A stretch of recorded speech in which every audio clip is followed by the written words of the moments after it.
Hey, Dave here from Getting On. So like a lot of modern bike owners, we fit accessories to the bike that need some form of power supply. And like a lot of these accessories, they've got a switch source and a direct connection to the battery. And in doing so, quite a lot of us, myself included, suffer from the battery draining over time. So what I'm going to do is I'm going to fit a battery isolator switch to the bike, and this is just a manual one with a turn dial from off to on and then out, so you can take the key out. Let me show you what I've got. Okay, so you've put your bike away for a couple of days and you come back out to it, turn it on, ignition comes on, but you haven't got enough power in the battery to start the bike. So what I'm doing today is I am fitting a battery isolator switch to the GS, which I have mounted in here. I got this unit off Amazon. It was about £15, about €20 delivered. And to put that in there, I drilled a 38mm core hole using this bit here, which is part of a set that I have, and marked on it there is 38mm, and the hole that I drilled was perfect for fitting in the battery isolator switch. So in the rear of this unit there is 2 connections, and on the switch I've got it set on the on position. It's not wired in yet. I can turn it off. I can then also take that away and keep this key somewhere safe. Once it's in the off position, it's held into place, can't come out, and the same in the on position, the key can't come out. Some people, if you want, could wire this directly to the battery, so break the feed, the positive feed coming out of the battery, but that would isolate everything on the bike, including any alarms or any immobilizers or any trackers you have. So all I'm going to do with this is isolate the accessories that I've added to the bike, namely the 2 Denali Can Smarts and some other lighting I have on the bike that are not run through the Can Smart. So on the GS's, let me just turn my ignition off. See here, vehicle voltage is low. If you're sitting on the bike on the right hand side, you've got this panel. Undo that screw, it's either a torque 20 or a torque 25, and you've got your battery. This is the negative, this is the positive. So you can see here I have a number of accessories connected into the off battery pole. So if you're jump starting your bike, which I will be doing in a minute, you have to unplug that little cap. I just generally set it in there for safekeeping. And because I've had this issue before, I have this jump start, which again I think I bought off AliExpress or Wish or Geek or somewhere like that. My wife has a Toyota Land Cruiser Amazon 4.2 diesel, and believe it or not, this actually started her Jeep. We live in rural Ireland, and one of the neighbours, his tractor wouldn't start in the field. And I won a pint because I told him this would start his tractor. He didn't believe me. He brought it into the field, started the tractor, and had a lovely cold pint of Guinness that evening on my neighbour. So for this one here, connect the positive to the positive, negative to the negative on the battery, and the bike will start. So let me just connect this up. Sorry folks, one-handed because I'm holding my phone. That's it connected. The unit is already on.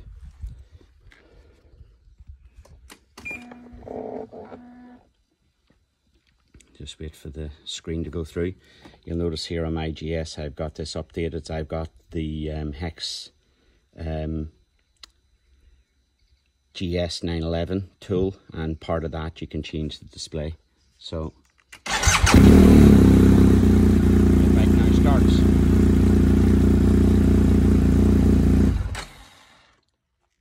So the next stage of this job, I'll just disconnect this for a minute. the next stage of this job is the isolator switch that I have fitted in here. I'm going to take the seat off, and I'm going to run a piece of battery wire, something similar to or thicker than this, across to this pole. I'm going to reroute all of these wires to the other side of the switch, and then that'll allow me to isolate all of these accessories. So I've got 1, 2, 3, 4, 5. I've got 5 wires wired into this, 2 Denali CAN smarts. I can't recall what the rest of the stuff is. There's some relays, and then I've got actually one of those is I've got an SAE connection that I can also plug a charger into. But I'm going to take all of those 5 wires off, reroute them to the other side of the bike, to the other side of the switch, and then that isolator switch will allow me to isolate all of those accessories and hopefully prevent any power drain, which will then allow me to stop using and carrying this. So I bought this unit here. I bought 2 of them on Amazon, and it's quite substantial in size. The diameter of this threaded part where my thumb is about 38mm, and I happen to have a core bit.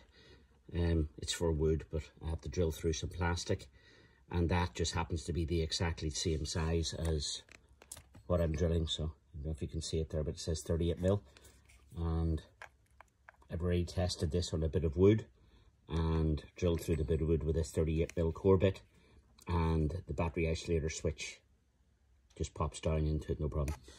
So here's where I'm planning to put it, and I've just drilled the pilot hole just to see and make sure that I've got the clearance behind it for this part. So up to the threaded bolts there will go inside, and then this will sit on the outside. What I've got with this as well is, this is the key. The key sits in there, and then you can turn it off, on and out. So when it's out, it's off, and you can take the key away with you. And then obviously when it's on, this part stays locked in place and it doesn't come out. So I'm going to drill down. So I've taken the seat off the bike. I'm going to move a lot of these wires out of the way where I have accessories plugged in and drill through, and the plan is to put the isolator switch in here, and it's also then the frame of the bike. When this is in place, this will sit flush with the plastics here, and then this part here, from the black edge to the end of the red switch, will protrude out, and it won't be in the way of anything in there. So let me get this pilot hole drilled out and offer this up. So there's the core hole drilled, and I just need to remove the threaded nut from the back of it, and then push this through. So you can see it fits in there okay, and then that'll be the position for the isolator switch. So there's the switch in place, and before I drilled out the rest of the core hole, I did check the depth, and the part of the unit, this switch that sits inside, had plenty of depth, so you can see it down in there. So the next stage, I'm going to run a battery wire to one side of the switch. I'll route it around in here, and the battery on the bike is located here behind this panel. I'll take a feed off the live terminal over here, feed that battery positive to here, and then connect the accessories in.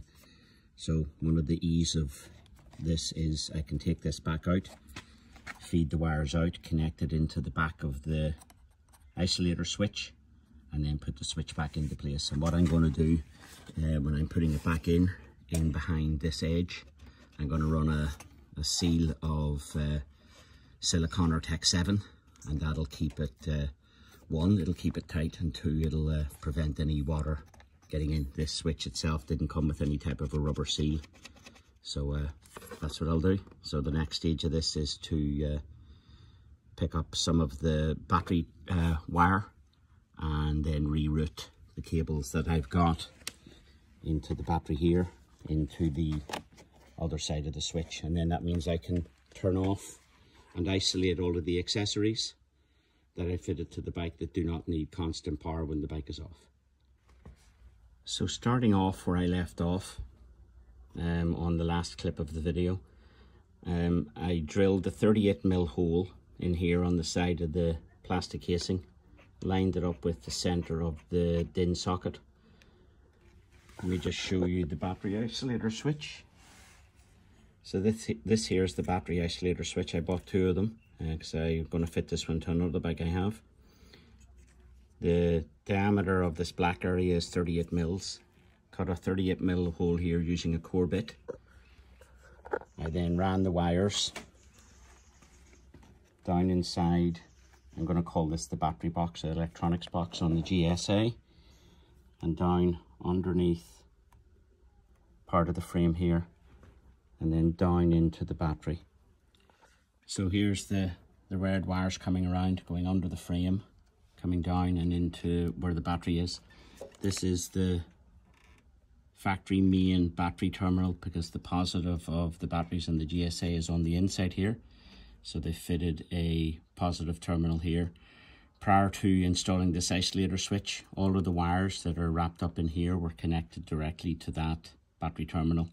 So I ran 2 wires from here over to the other side of the bike, connected them to the isolator switch.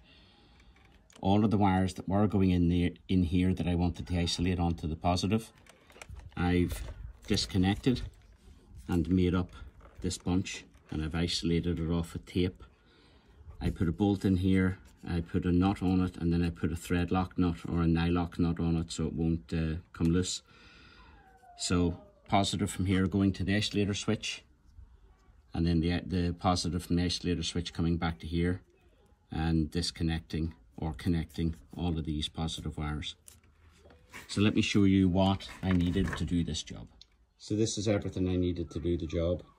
I got this wire here in a local auto parts place.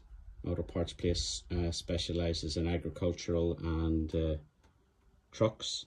So I'm going to call that 5mm, maybe 6mm of copper inside that shielded wire. I also picked up a number of these circular crimp connectors. I had some heat shrink, so I put the blue heat shrink on, put the red heat shrink on,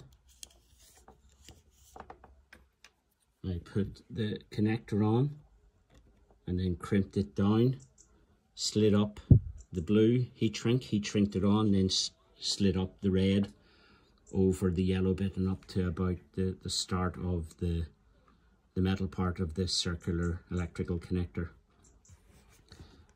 To crimp them, I have a pair of crimping pliers. An ordinary pair of pliers would do the trick. And then this is the isolator switch that I bought. I bought 2 of these on Amazon. They were about 15 euros each delivered. And that's everything that's needed. If you're picking up the wire, get yourself about 2 meters of it. You'll have a little bit spare left over, but you would certainly rather be looking at it than looking for it. I measured up roughly before I cut, and then I cut it to the size I needed it with a bit of excess so that I could push the wires out through the hole while the switch was out, connect it all up to the switch, and then put the switch back in. So this is working as I expected to. So this is Dave here from Getting On. I hope you enjoyed the video. If you did, give me a like and a thumbs up. If you have any advice or any questions you want, just send me a message or comment on the video and I'll get back to you. Thanks. Talk to you all soon. Dave from Getting On.